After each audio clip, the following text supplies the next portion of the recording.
saya Gabriela Santa Ijini Tujuan Pakidi. pendidikan anak tunanetra. Tujuan pendidikan bagi anak tunanetra secara menyeluruh adalah membantu anak tunanetra dalam mewujudkan tujuan dan pendidikan nasional. Tujuan pendidikan nasional adalah meningkatkan kualitas manusia Indonesia yang beriman, bertakwa kepada Tuhan, berbudi luhur, berkepribadian, berdisiplin, bekerja keras, tangguh, bertanggung jawab, mandiri, cerdas, dan terampil serta sehat jasmani dan rohani. Tujuan khusus pendidikan bagi anak tunanetra adalah 1. Agar anak tunanetra memahami ketunanetraannya dan dapat menerima keadaannya. Tidak semua tunanetra sadar akan dirinya. Karakteristik tunanetra sangat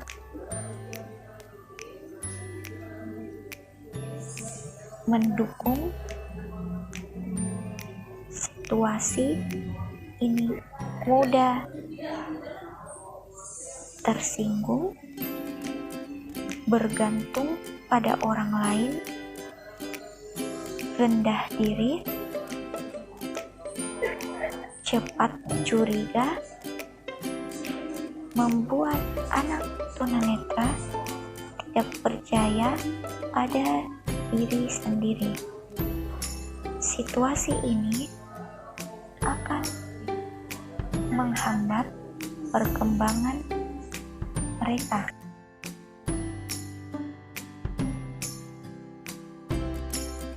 Saya Fatimah Zahra akan membacakan materi ketiga dan keempat. Materi ketiga yaitu menganalisis program pengajaran huruf Braille. Huruf Braille adalah sejenis sistem tulisan sentuh yang digunakan oleh tunanetra. Strategi pembelajaran membaca dan menulis Braille permulaan merupakan rekayasa dan rencana yang cermat mengenai proses interaksi antara siswa tunanetra dan lingkungannya, dan atau proses penciptaan sistem lingkungan yang merupakan seperangkat peristiwa yang dirancang untuk mendorong, menjadikan, mendukung, dan memungkinkan terjadinya anak tunanetra belajar membaca dan menulis Braille permulaan, sehingga terjadi perubahan perilaku anak tunanetra, yaitu memiliki kecakapan dalam membaca dan menulis Braille. Adapun beberapa hal yang perlu diperhatikan dalam pengajaran membaca menulis huruf Braille, yaitu 1. Para guru mempunyai persepsi. 2. Strategi. Strategi yaitu memilih menggunakan berbagai metode pengajaran sesuai dengan kondisi, kebutuhan, dan lingkungan siswa tunanetra. Yang kedua yaitu mengoreksi kesalahan anak dan memberikan reward terhadap siswa yang berhasil mencapai kemajuan, serta menggunakan pendekatan pengajaran fungsional individual dengan mempertimbangkan keterbatasan, ketidakmampuan, dan kendala belajar yang dihadapi. Ketiga yaitu metode khusus. Keempat yaitu Braille peralatan. Braille peralatan yang digunakan untuk melatih kepekaan daya taktik anak tunanetra yaitu dengan menggunakan alat atau bahan limbah seperti potongan kain, kertas, amplas, gunting, kertas tebal dan tipis serta biji-bijian. Materi keempat yaitu menganalisis program pengajaran orientasi dan mobilitas. Orientasi atau orientation yaitu proses menggunakan indera yang masih berfungsi untuk menentukan posisi dalam hubungannya dengan objek-objek penting di lingkungannya.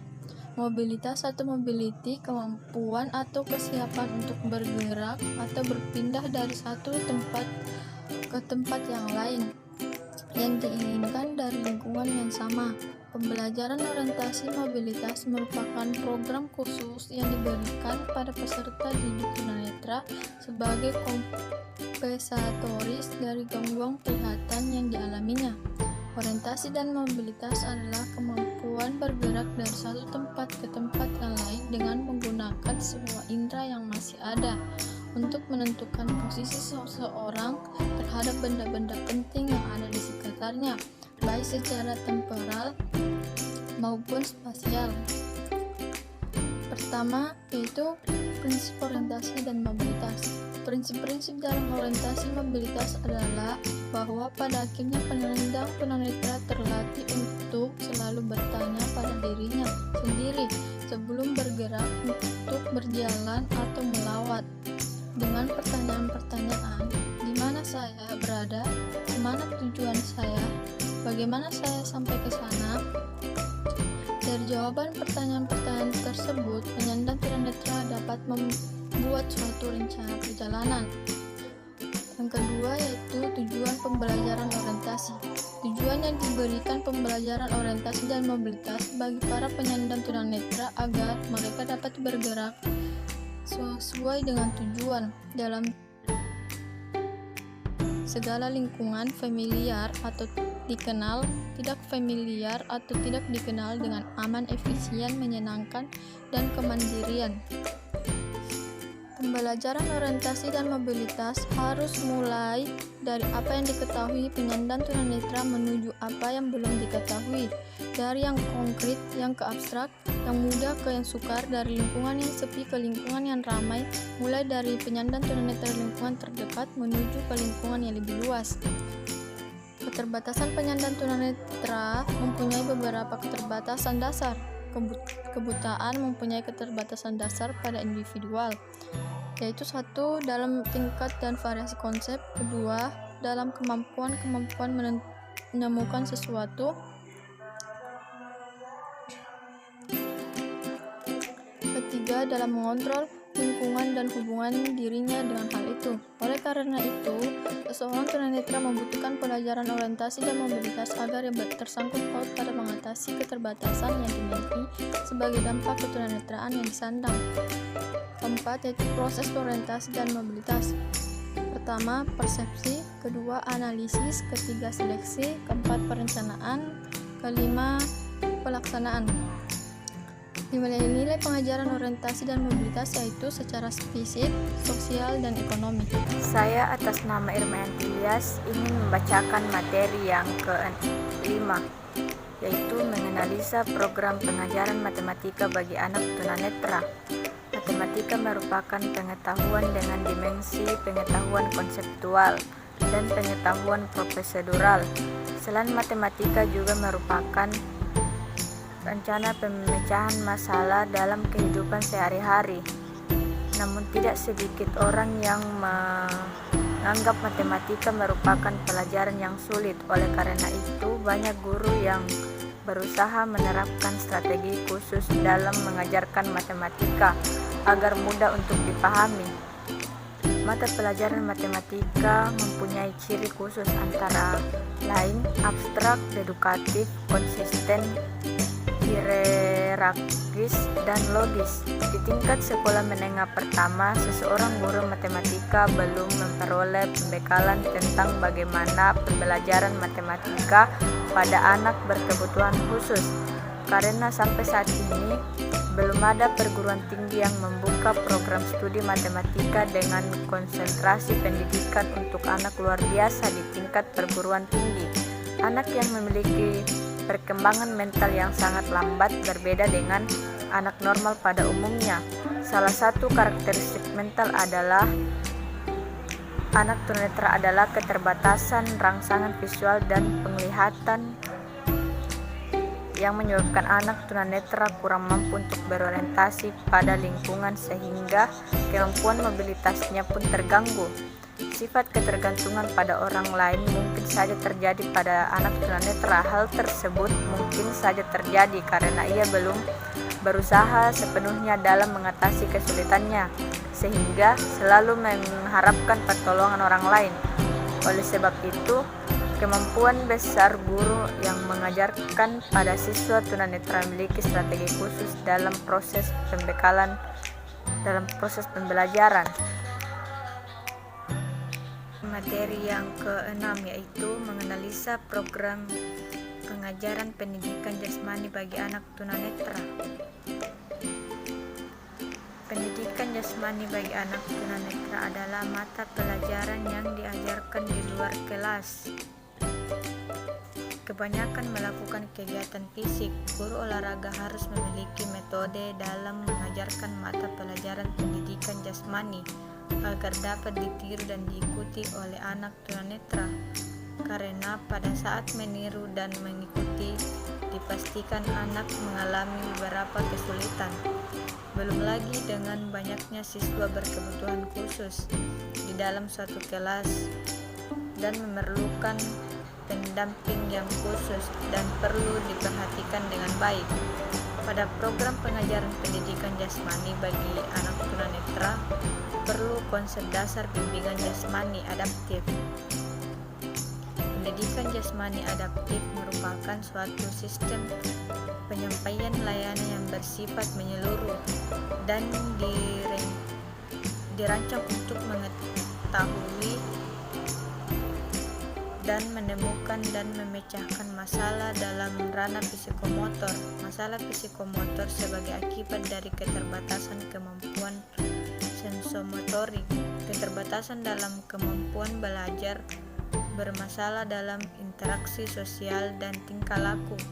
Dengan demikian dapat dipastikan bahwa peranan pendidikan jasmani bagi anak tunanetra sangat besar dan mampu mengembangkan dan mengoreksi kelainan dan keterbatasan tersebut. Materi yang terakhir yaitu menganalisis program pengajaran ilmu pengetahuan alam bagi anak tunanetra. Pelajaran ilmu pengetahuan alam untuk anak tunanetra didasarkan kebutuhan belajar dengan kemampuan kepekaan indrawi melalui perabaan tangan secara anatomis. Tangan anak tunanetra sama dengan tangan anak yang lainnya.